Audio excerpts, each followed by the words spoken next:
Ți-a rupt și ție mânerul?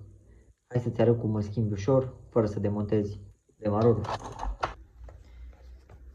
Tragem de funia de demaror. Blocăm cu ceva funia. În cazul meu o blochez cu această pensă și ne rămâne gol să lucrăm la ea. Luăm un clește, o tăiem.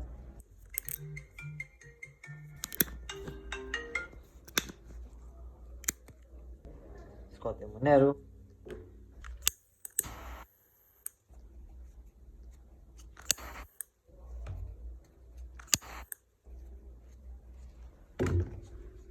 Punem mânerul nou.